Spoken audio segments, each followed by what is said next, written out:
Vous avez beaucoup travaillé, porté la mémoire d'Oumniébé, la mémoire de l'UPC, la mémoire postcoloniale. Le chef d'État français vient donc d'annoncer la création d'une commission d'historiens camerounais un peu à la méthode du clerc. Que pensez-vous de cette méthode? Est-ce la bonne? Ça peut aboutir à quelque chose? Mais je crois qu'il faut revenir au-delà de la méthode.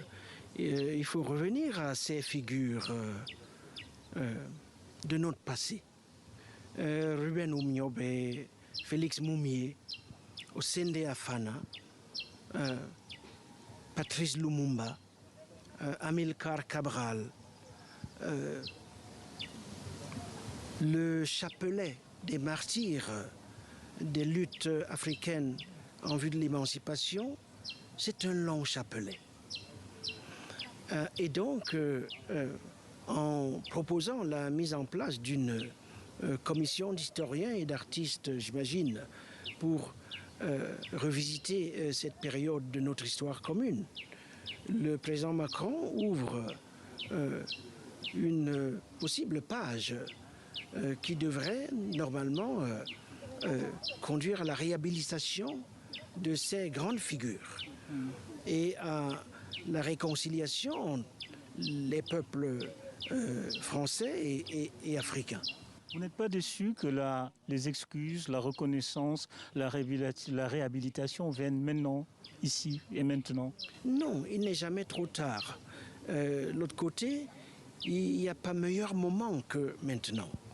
Le temps est venu, le moment il est bon de clore un cycle de notre histoire et d'en ouvrir un autre qui serait placé effectivement sous le signe de la vérité d'abord et sous le signe de la réconciliation. La réconciliation passant par l'obligation de vérité. Le président Emmanuel Macron inaugure le voyage de son deuxième mandat par le Cameroun. Il dit faire un pari sur les sociétés civiles africaines, une nouvelle méthode une nouvelle politique dont vous êtes l'un des inspirateurs. Mais n'y a-t-il pas un paradoxe entre ce pari sur la société civile et le fait de démarrer son premier mandat, pour utiliser une expression, en Afrique, dans un pays, le Cameroun, où le système démocratique est verrouillé, la société civile a du mal à s'exprimer? Mais ça montre le courage de M. Macron. Je veux dire, on va au charbon. On va là où c'est le plus compliqué. C'est le plus compliqué parce que c'est le plus chargé d'enjeux. Je veux dire que ce qui se passe au Cameroun est porteur de possibilités, si ça réussit, mais aussi de risques, si ça échoue, pas seulement pour le Cameroun, mais pour l'ensemble de la sous-région et pour le continent africain. Et donc, du point de vue de la France, la question, c'est bien sûr de savoir comment accompagner le Cameroun dans cette transition qui, de toutes les façons, devra avoir lieu.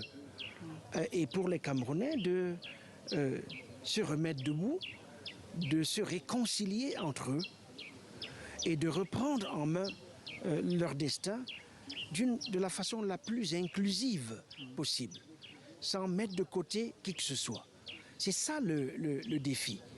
Et si on rate ce défi, eh bien, la porte sera ouverte à tous les dangers. Vous croyez dans cette transition à une